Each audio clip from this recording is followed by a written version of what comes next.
Suppose I told you the sister wives drama we view on television is but a shadow of the actual storm. That behind the veneered TLC cameras, in the back rooms of court proceedings and online detective work, a battle for truth and survival has been waged, one which threatens to upend all we believe we know of the Browns. It's a tale of betrayal, secret arrangements, and jaw-dropping secrets that viewers discovered step by step until finally, the walls came tumbling down. This is not reality television any longer. This is reality crashing into justice. And if you're viewing now, welcome to Sister Wife Daily Scoop, where we show you the facts no one else is brave enough to disclose. Ensure that you click that subscribe button and get in on the discussion in the comments, because once this story gets going, you'll want your voice to be heard. The courtroom atmosphere is thick and almost charged with electricity as the whispers spread among the benches. All eyes move toward the doors for the Browns to appear. The expressions say it all,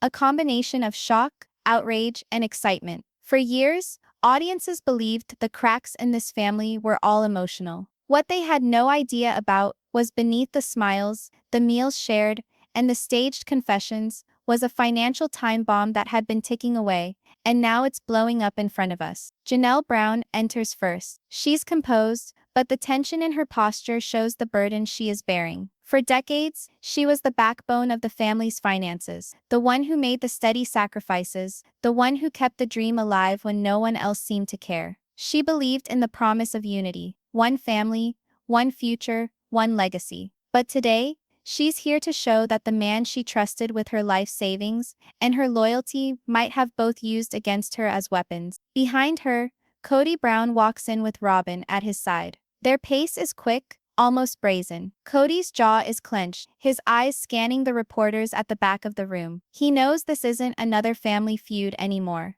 This is all his reputation, his authority, and possibly his wealth at stake. Robyn holds tight to his arm like a talisman, but her expression reflects flashes of anxiety. The other wives are not here. Their parts in this narrative already acted out by their own hand, their own freedom. All that is left is this fight, a struggle between truth, goods, and justice. In order to truly know why we are here, the narrative must go backward. Browns always marketed the idea of oneness, a shared lives and shared prosperity covenant. Christine stayed home and raised the kids. Mary was the first sweetheart. Janelle, however, she was the breadwinner. She spent her paycheck into a collective pot for years, thinking the covenant was holy, thinking that everything they created would be everyone's in equal shares. She resided in the smaller homes, made practical decisions, sacrificed the luxuries, all to float the family. But hope is thin, and the vision of Coyote Pass, their vast property in Flagstaff,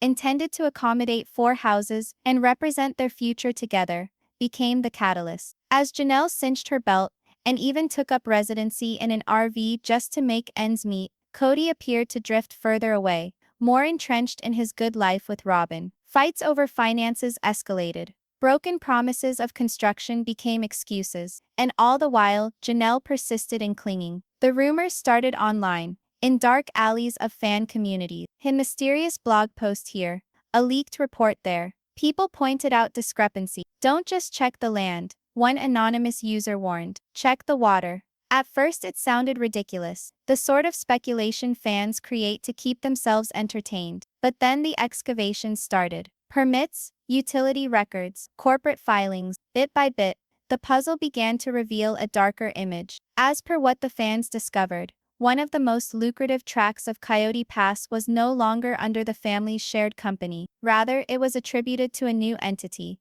a private LLC, with just 2 names affiliated with it: Kody and Robyn. No Janelle, no Mary. A lifeboat cut out for the favored couple, while the others went down. The news broke out all over the internet like a bombshell. Hashtags spread like wildfire.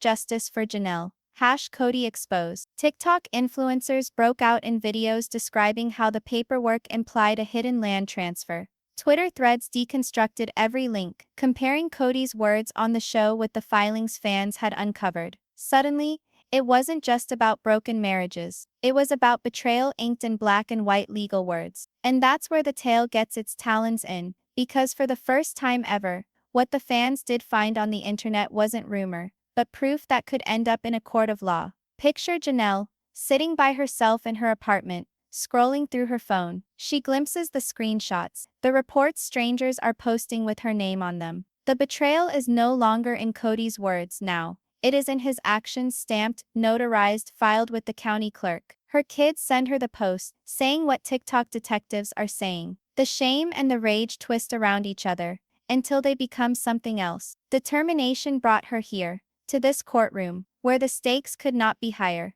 She is not merely seeking justice. She is seeking acknowledgement of decades of effort. For the court to find what Kody has never acknowledged, that she was more than a wife in a spiritual marriage. She was his partner, and she deserves her share. As the judge enters, the room grows silent. Reporters are holding their breath. Fans on the outside push against the courthouse stairs, awaiting news that will flow back onto their screens in minutes. Everyone knows what's about to transpire isn't merely another court case. It's the collision of TV fantasy and the harsh reality of contracts, deeds, and betrayal.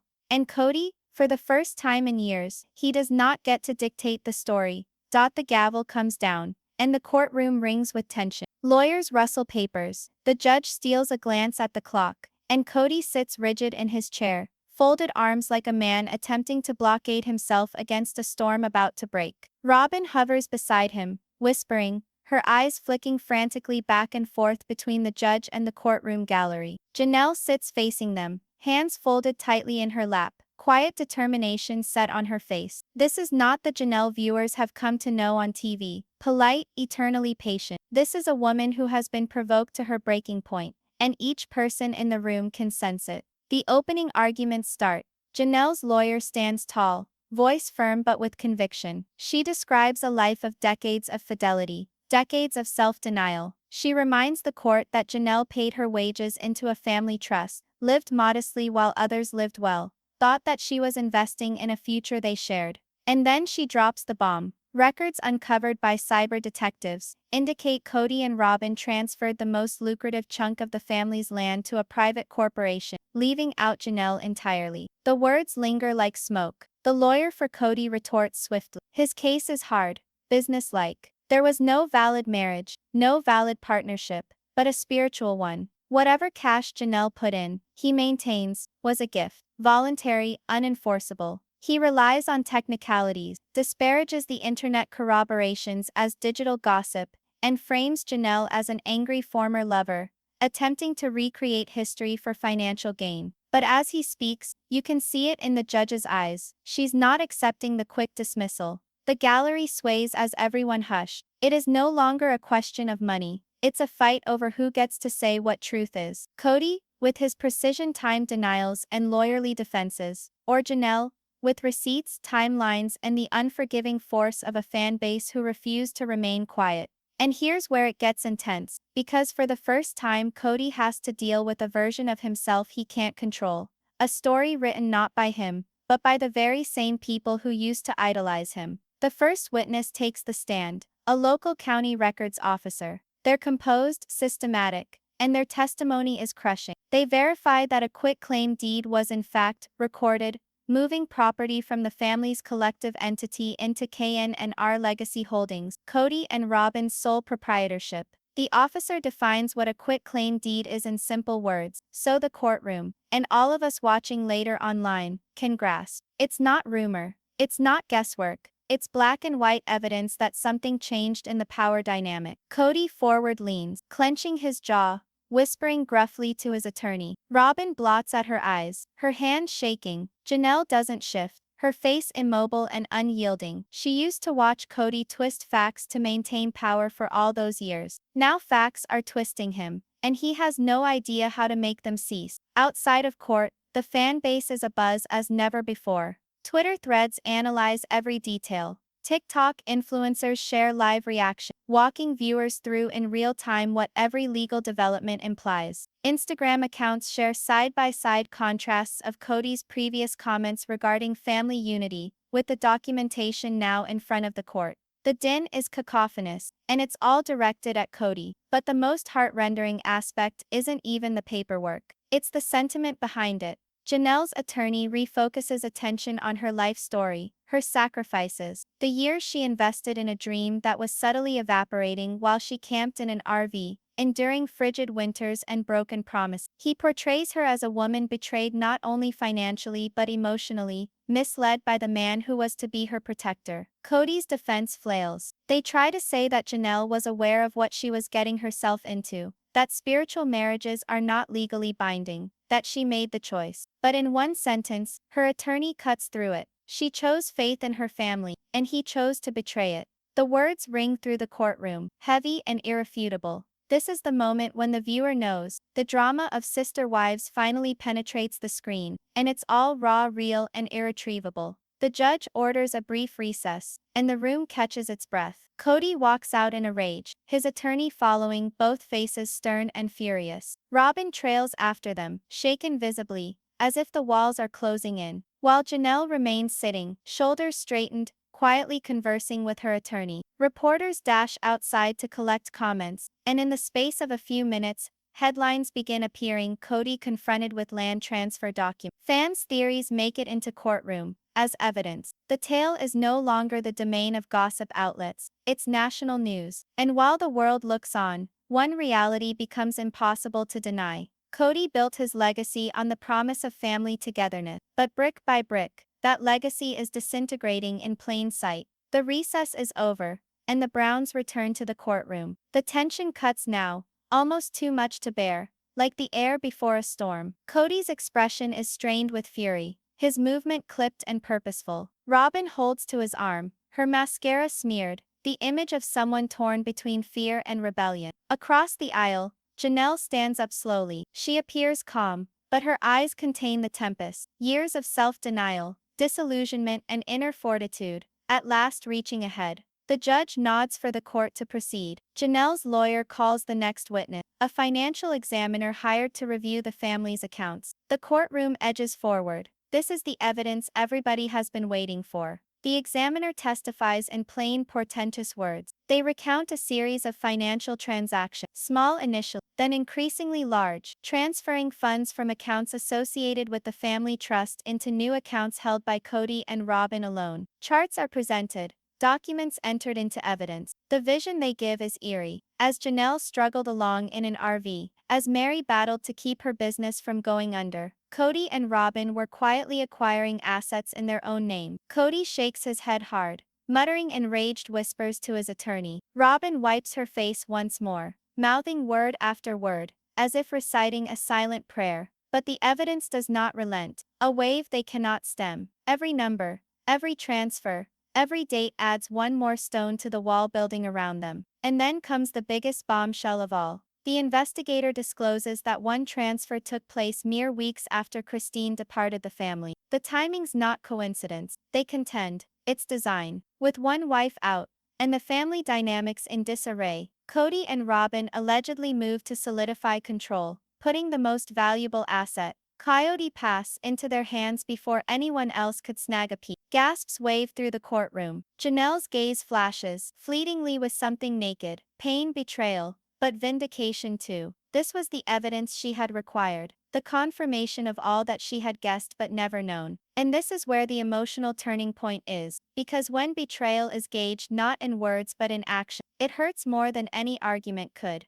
The defense rises, objecting vehemently. They call the investigator's testimony speculative, accusing him of reading intent into the actions where it does not exist. The judge weighs the matter for a moment, then overrules the objection. The documents remain. The implication still exists. Kody's shoulders dip just a little bit, a fissure in the armor he has so desperately upheld. Outside, the chaos mounts. Fans live tweet every development. TikTok clips gain hundreds of thousands of views in hours. Artists analyzing each expose like experts. Viewers joked for years about the court of public opinion, but now the court of law is playing catch-up, and the two are fueling one another in real time. Inside, Janelle's attorney pushes ahead, her voice gathering steam. She describes the woman who blindly trusted, who gave heed to the vows of unity, while standing alone when the man in whom she trusted constructed a means of escape with another. She points the court toward Janelle's sacrifices, losing her home, giving up her autonomy, pouring her earnings into a dream that became a nightmare. Each word tugs at the heart,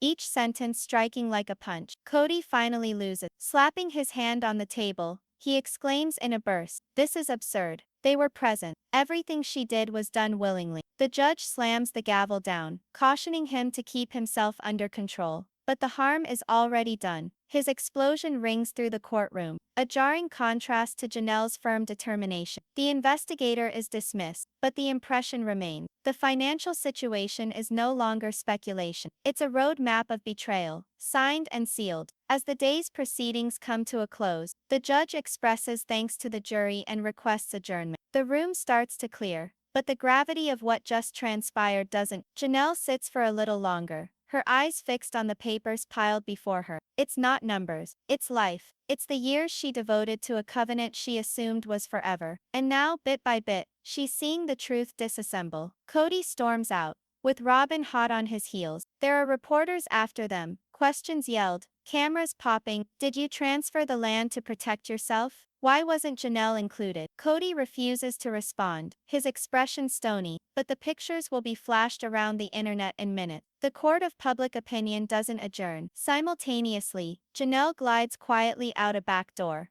her attorney by her side. No bright lights are flashing here, no shouted questions about her name, only quiet, and the rustle of her feet on the courthouse floor. For years she bore the family's burden on her back. Today she bears something else, the certainty that the truth is at last unalterably in her favor. But this has just started. Tomorrow we'll see another batch of witness, another batch of documents, and another set of revelations. And as the heat is turned up, the question looming in the air is no longer if Kody broke the covenant. It's how much more is still buried, waiting to surface. For when secrets start to come out, they only usually end in one dot.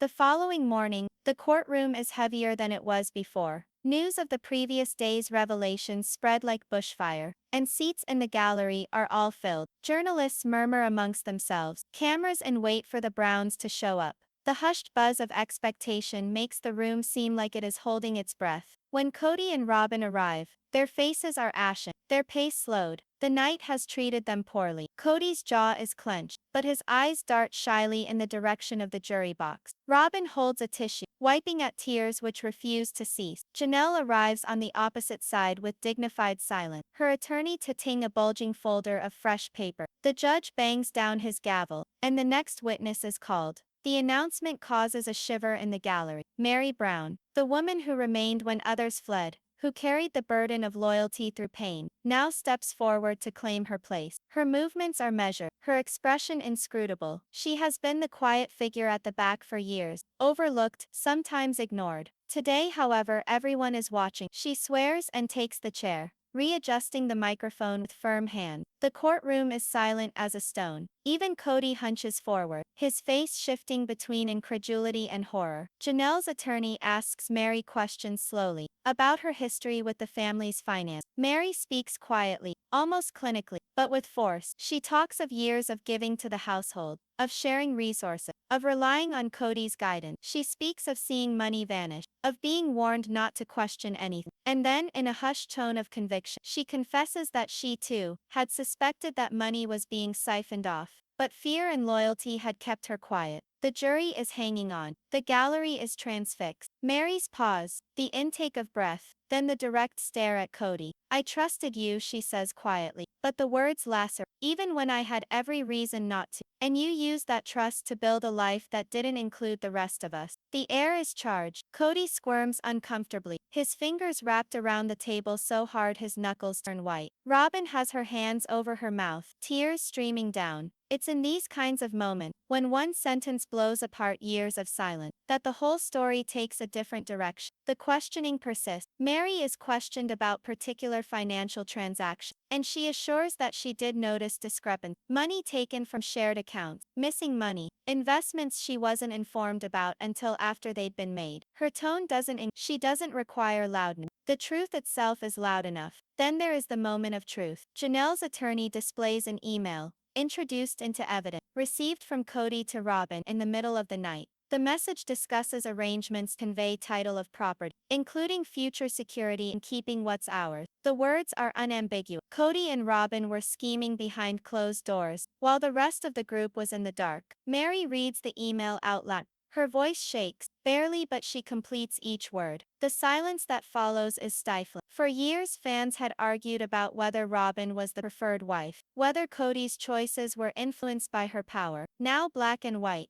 the evidence rests in front of the court. Kody explodes. "You don't understand," he shouts, his voice echoing through the chamber. "I was trying to protect my family. This is being twisted." The judge slams the gavel, warning him again to control his outburst. But the damage is done. The jury has seen his temper, his desperation. The contrast with Janelle's quiet strength and Mary's calm testimony could not be sharper. The rest of Mary's time on the stand is quieter, but no less impactful. She admits her own regrets, her years of silence, her struggles to reconcile love with betrayal. By the time she steps down, the room feels drained, like a storm has passed and left everyone shaken. Outside the courthouse, the media frenzy erupts. Clips of Mary's testimony spread online within minutes, fans dissecting every word. The narrative shifts again. Mary, once seen as passive, now becomes the unexpected teller, the one who confirms the suspicions fans held for. Back inside, Janelle sits still, her hands folded tightly. She doesn't smile, doesn't gloat,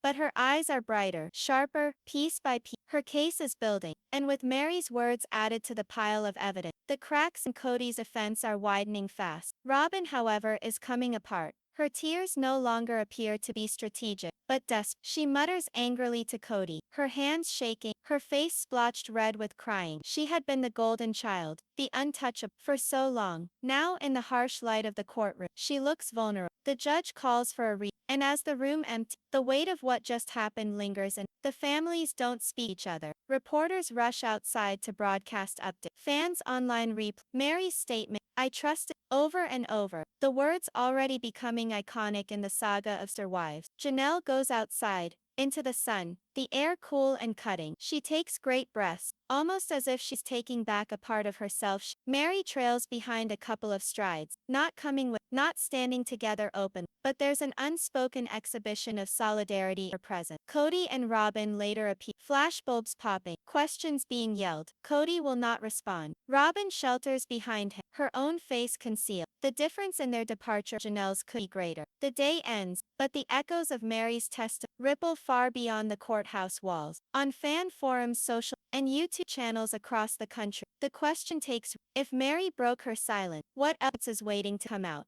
Because once one voice speaks, it becomes harder for others to stay silent. The fifth day of proceedings starts with a tension that no one can put their finger on. The courtroom air is thick, as if everyone is expecting something to go wrong. The benches are occupied once, journalists wedging laptops in their laps, fans whispering about what might go wrong next. Kody comes in first with Robyn, both are clearly tired. Kody's face is pinned, the rebelliousness in his stance fading. Robyn's eyes are red from another night of crying. Janelle arrives shortly after, serene but the gravity of the previous successes visible in the determination of her level stare. Mary doesn't sit, stands, only adding to the room. The judge calls the next witness, and the room becomes quiet. The name echoes, Kody Brown. A shiver runs through the crowd. Kody wasn't involved, and she broke away from the family years ago, opting for freedom from perpetual hardening. For her to show up here, at this time, means something big. Kody moves forward, head held high, face a combination of determination and flames. She vows and sits down, eyes locked on Kody across the room. His jaw clenches, his knuckles going white against the tabletop. The interrogation starts. Kody is questioned regarding her leaving the family, and she speaks of the agony of departure, of those sleepless nights of arguing, of how trust got lost until she couldn't remain. Her tone is biting, unrepentant. The jury leans forward. For viewers, it is déjà vu. The same arguments they saw on TV now being recited within a courtroom, but rawer, unedited, and irrevocable. But then Kody reaches into her bag and pulls out something, a folder. Janelle's attorney heads in her direction, and Kody clarifies she photocopied papers Kody had left lying around the family house before she left. She didn't know if they'd be important, but she held on to them just in case. The files are transferred to the judge, then held up for the jury. They are drafts of property deeds, penned months prior to Kody actually departing. Cold, calculated, and unequivocal language. Kody scheming how to subdivide land and assets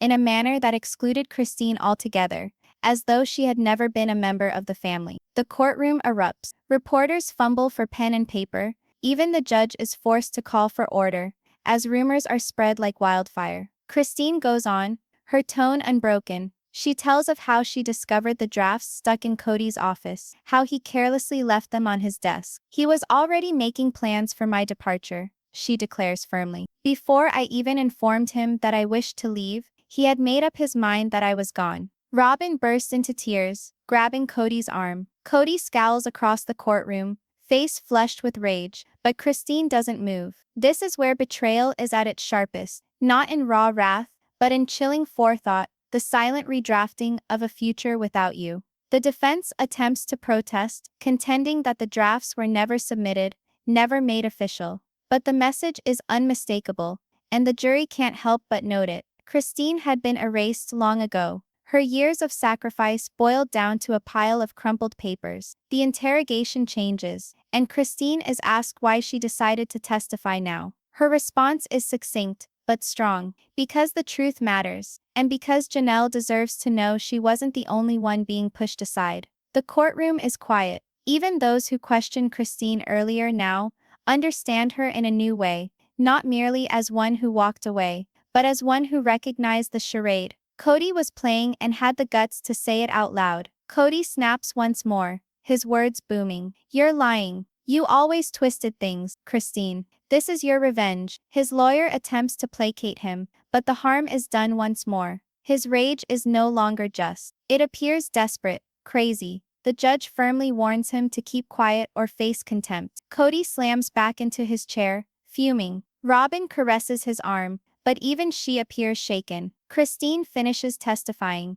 but the impression remains. When she rises from the stand, she doesn't glance at Kody. She approaches Janelle straight on and hands over the folder, a wordless sign of support. Janelle nods, her eyes brimming, but says nothing. The moment speaks volumes. Outside, the tempest is imminent. News stations blare headlines. Christine drops bombshell in court. Secret drafts reveal Kody's plans. Christine and Janelle stand together. Followers inundate social media with encouragement, memes and videos of Christine's sharpest singers. The sister wives saga has always lived off drama, but that is no longer entertainment. It's evidence, uncooked and damning. Within, Kody leans forward with his head in his hands, the pressure of the testimony bearing down on him like a mountain. He had held the story for years. Now, bit by bit, it's being torn from him. Janelle, however, sits erect as ever. The fissures in Kody's kingdom are now apparent, and Christine's testimony has provided her with something irreplaceable,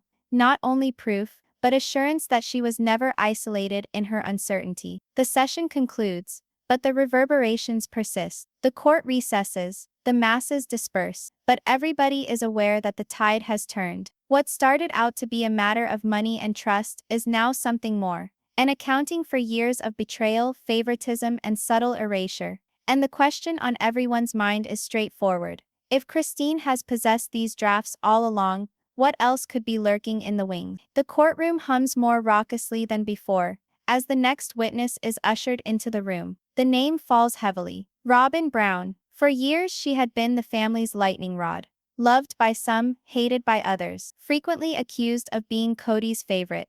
Now, with the pressure of the case weighing heavy and Christine's damning testimony still ringing in her ears, Robyn is forced to take the stand. She stands up slowly, tissues grasped in each hand. Her movement is uncertain, her shoulders slumped as if the whole world were weighing on her. The gallery coalesces forward. Journalists strike at their keyboards in angry bursts. Viewers at home wait for the woman they have torn apart on the internet for years to finally say something in a forum where every utterance has weight. Robyn takes the oath and sits. In an instant, the crying begins. Her voice shakes as she answers the simple questions regarding her name, relation, family role. She wipes at her face, her cries distant in the quiet courtroom. Janelle's lawyer comes forward slowly but firmly. The initial questions are straightforward. About her role in the family, what she knew about finances. Robyn responds nervously, speaking of her belief that whatever Kody did was for the good of the family. She maintains that she never asked to be treated differently, never wanted to be the favorite.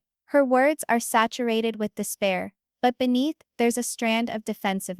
The attorney badgers more. Did she understand the transfers? Did she sign the documents transferring funds? Did she read the drafts Kody composed regarding the land? Robyn blinks away tears, stuttering, I trusted my husband. I signed what he told me to sign. I didn't question it because I trusted him. A murmur runs through the gallery. The suggestion is unmistakable. Either Robyn is confessing complicity, or she's presenting herself as a pawn in Kody's games. Either, it seems, the cracks are opening. Here is where the facade starts to slip. Because when survival and loyalty come face to face, even the most loyal begin to crack. The attorney draws up another paper. This one is signed by Robyn, dated the same week she quit the family. It's a transfer slip, transferring money into her own name. Robyn glances at it, sobbing more now. I didn't know what to do with this, she begs. Kody said it was required. He said it would keep us all safe. I trusted him. The jury observes intently. Some have sympathetic faces, others doubtful ones. For years there had been argument among fans whether Robyn was mastermind or victim. The jury now has to determine the same thing. Kody fidgets restlessly, muttering furiously to his attorney. His face sets in a hard line, his eyes flashing with fear. For the first time, it seems that even he is aware that Robyn's testimony might damage him more than aid him. The questioning sharpens. Mrs. Brown, are you telling this court that you signed legal documents without understanding them? Robyn nods, crying harder. I trusted him, she repeats, her voice breaking. The silence is suffocating. What was meant as a defense sounds dangerously close to confession. Then the defense lawyer stands up, desperate to take back the initiative. He portrays Robyn as a beleaguered woman, manipulated by legalese beyond her understanding. He points out to the jury that trust in a spouse is not illegal. He begs of them to look not at her as an accomplice, but as a casualty. But the harm remains, because the jury has witnessed the signature. They've witnessed the tears, and they've heard her say that she signed away money without questioning it. Kody finally breaks down. She's telling the truth, he yells. She didn't know anything. It was all me, okay? It was me. His lawyer's face goes white. The judge bangs the gavel, demanding order. But Kody's words remain, hanging in the air, impossible to ignore. Robyn cries harder, covering her face with her hands. For years she was the solid supporter, the unshakable partner. Today she appears shattered, shaken and completely bare. Because sometimes the biggest shock isn't the fall of a case, but of the individuals who constructed it. The cross-examination is completed, and Robyn is released from the stand. She does not glance toward Kody as she reclaims her seat at the table. She does not extend her hand. She sits silently, shredding her tissues, her face splotched red. The picture will be flashed across all platforms in hours. Outside, the world responds in the moment. Headlines appear. Robyn breaks down in court. Robyn admits signing transfers. Kody claims full responsibility. Fans argue vociferously online. Was Robyn manipulated or calculated? Tears. Inside, Janelle quietly sits, hands folded in her lap. She doesn't smirk. She doesn't gloat. She just breathes, firm and calm. Each witness, each discovery has eroded Kody's bulwark. And now, with the fall of Robyn, the walls appear weaker than ever. The judge rings for recess, and the courtroom slowly empty. Kody bangs papers into his briefcase, grumbling under his breath. Robyn walks behind him, her face covered. They don't talk. They don't even glance at one another. Janelle emerges into the chill of the air, the sun biting against the courthouse steps. Christine waits. The two women share a glance, not one of triumph yet, but one of mutual fortitude. The tempest is by no means over, but together, they have survived the worst of it. And with reporters calling out their queries and cameras popping off flashes, the question rings out louder, heavier. If Robyn has fractured and Kody is disintegrating, how much longer until the whole truth comes crashing down? The air within the courtroom is thick as ever.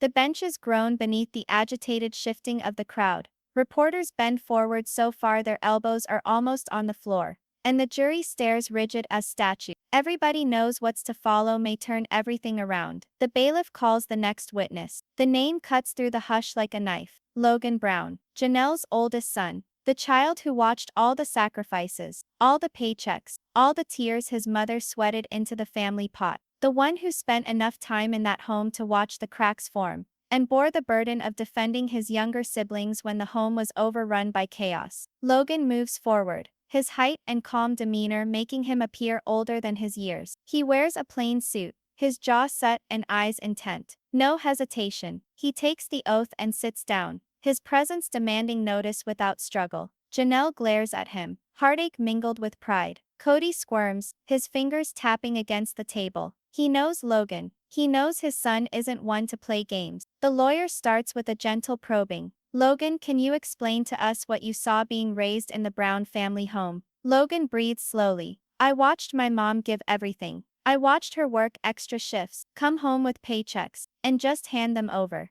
I watched her live in an RV, no running water, while my dad got to live comfortably somewhere else. I watched her give up while she was being told it was for all of us. The family was a unit, a future. But that wasn't it. His words slice cleanly, without theatrics. Every syllable falls like a stone. The attorney nods. And your father? What did you see in him? Logan's eyes grow hard. I saw favoritism. I saw money going in places it did not need to. I saw my mother questioned and insulted when she asked where the money was being spent. And I saw my father give preference to one home over all others while the rest of us struggled along. The courtroom murmurs, but Logan isn't finished. He leans forward slightly, his voice tightening. And I saw documents. I saw papers. My father left out on the counter. Things he didn't think we noticed. Transfers, company names. I didn't recognize. I didn't understand them all then. But I remember the names. Ken and R Legacy Holdings. I never forgot it. Gasps echo through the gallery. Janelle's lawyer pounces on the opportunity. Logan, are you telling me that you actually saw proof of financial transactions prior to this case starting? Yes, Logan declares unequivocally. Years earlier, and when I questioned my father on it, he instructed me to keep silent, instructed me that I didn't get the bigger picture, that I was out of my place. Kody thumps the table with a fist, unable to resist. That's a lie. His lawyer grabs his sleeve, frantically whispering to him, but the harm is done. The explosion only makes him appear cornered, because sometimes silence shatters not with whispers, but with the harsh reality of a child who has reached his breaking point. The interrogation goes on. Logan talks of seeing his mother plead for openness, seeing Christine having to sign her house away, seeing Mary being shown aside. He speaks of nights when his siblings wept as bills remained unpaid, whereas Kody and Robyn had comforts the others did not. And then the surprise no one sees coming. The lawyer pulls out a flash drive and pushes it across the evidence table. Logan's head nods in recognition. That's mine, he affirms. These are inside the house alongside scanned notes and receipts Logan has had for years. Quiet records he accumulated, not knowing if he'd ever use them, but not wanting the truth to fade away. He'd been recording everything since his teenage years. Bank slips, scribbled reminders, Kody left on the counter, even screenshots of texts where Kody asked for more money for the family while spending it elsewhere. The gallery erupts. This is no longer fan theory. This is no longer guesswork. This is a son standing in court with the receipts to prove it. Kody's face goes white. Robyn appears shell-shocked, her eyes glassy and unfocused. Janelle grabs at her chest, her breath knife-like as reality sets in. Her son has emerged as the nail in the coffin. The defense struggles. They attempt to try Logan as an angry, bitter child, resentful towards his father, embellishing tales of years gone by. But Logan doesn't blink. If I were bitter, I wouldn't be here, he responds calmly. I'm here because my mother deserves justice. We all do. The jury listens, enthralled. The judge writes furiously. The force of Logan's testimony is heavy in the room, indelible and cutting, and just when defense thinks they've written it out,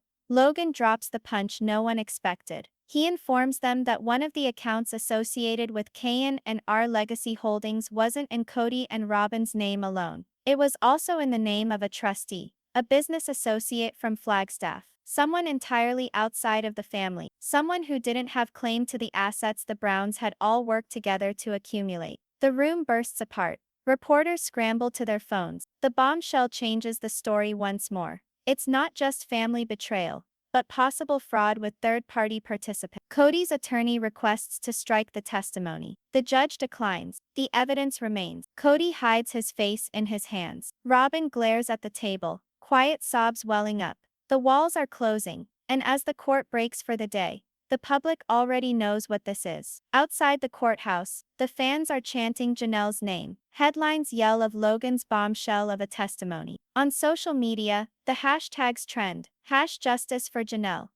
Logan speaks. Kody exposed. But inside the Browns sit shattered, splintered and dazed. For with one son's testimony, the family's regime of secrets has cracked wide open. And the only question remaining is if the kids are testifying against him now, who else is prepared to come forward? And what ultimate truth will topple Kody Brown's dynasty? The last day of trial breaks with storm clouds brewing over Flagstaff. The courthouse steps are filled with reporters, cameras flashing as the Brown clan enters one final time. There are no yips today, no jokes from passers-by. Only tension, bated and unyielding, permeates the air. Inside the courtroom, the room is crowded to the breaking point. Strangers, fans, neighbors, all jammed together, held in common by the desire to know the result of a fight that has been holding them captive for weeks. The judge rises to the bench, face chiseled from stone, and the room quiets to a point so absolute that even the rustle of papers sounds like thunder. Kody sits at the defense table, shoulders slumped, his face drawn and pale. To his side, Robyn holds a tissue and shaking hands, her gaze on the ground. Across from them, Janelle sits rigidly, her posture stern, though her hands ring together anxiously in her lap. Christine, Mary, and even some of the older children pack the benches behind her, a solid barrier of silent support. The jury files in, 12 unreadable faces, burdened by every syllable they've heard. The judge's voice is firm but gentle. Madam Foreperson, has the jury reached a verdict? The foreperson rises, unfolding a piece of paper with slow deliberation. Each breath in the courtroom appears to catch simultaneously. We have your honor. The clerk removes the paper, reads it and then returns it. The foreperson clears her throat. On the subject of financial impropriety and fraudulent conveyance of marital property, we find the defendant, Kody Brown, guilty. The term explodes in the air. Gasps radiate through the hall. Journalists sprint for the doors, yelling into phones. Janelle covers her mouth with shaking hands, tears welling immediately. Christine claps a hand on her shoulder, her own eyes glassy with relief. Mary lets out a shaky breath, as if she's been holding it for years. Kody lets his head fall into his hands. Robyn dissolves into quiet tears, holding onto his arm, as if she can keep him standing when the world around him is collapsing. And in that moment, all of those years of anguish, sacrifice and deception finally have their solution. The judge holds up a hand for silence, his gavel clashing with the bench. He goes on, reading from the other finding. Kody is directed to make restitution, to divide assets in a fair manner, and to produce K&R Legacy Holdings financial records for further examination. Possible criminal charges might still follow. Janelle can hardly believe it. Her lawyer places a hand on her shoulder, speaking quietly. You did it. It's over. But in Janelle's mind, she knows that it isn't just about the win. It's about confirmation, about establishing that her sacrifices weren't in vain, that her voice did count when it was silent, and that her children's futures are no longer bound to Kody's choices. The bailiff demands adjournment. The judge leaves. The room erupts into pandemonium. Janelle rises to her feet slowly, tears streaming down her cheeks. She reaches back to Logan, who sits close behind her, and gathers him into her arms. Their hold is long, unshakable, the sort that only a mother and son who have endured fire together can share. Christine joins them, and then Mary, creating a wordless circle of strength that cannot be contained by any courtroom walls. Kody, on the other hand, is escorted out of the defense table by his attorney. He appears gauchily empty, shattered, like a man who has too late discovered that his kingdom had been constructed on sand. Robyn holds on to him, begging quietly, but Kody does not acknowledge her. His eyes are empty, his pace unsteady. As Janelle steps out of the courthouse, the throng outside bursts into cheers. Microphones are thrust in her face, questions asked fast and breathless. But she doesn't let up. She grips Logan's hand, her kids standing guard around her like an army, and strides boldly through the melee with head held high. Reporters will pen headlines. Supporters will argue every aspect online. But the individuals who followed from the beginning know the reality. This wasn't merely a money trial. It was a trial of power, a trial of trust, a trial of the price of misplaced loyalty. And when truth encounters betrayal, no level of secrecy can protect the guilty eternally. Later that night, Janelle remains silently in her living room. For the first time in years, there is tranquility. The gentle hum of laughter floats from the kitchen, where her children sit together, chattering, making plans for dinner. She smiles weakly, a burden relieved. Justice has been served, but more so, Healing has commenced. The cameras are gone. The court is adjourned. But the tale will live on, in the words of those who would not remain quiet, and in the minds of viewers who saw the fall of a dynasty, founded on domination. And when the screen goes black, one question still lingers. After all that has transpired, do you believe that Kody is worthy of redemption, or has he lost it all for good? If you've been hooked by this ride, be sure to subscribe to Sister Wife Daily Scoop so you never miss the next deep dive. And let us know in the comments what surprised you the most. Your voice counts and your thoughts inform the stories we tell.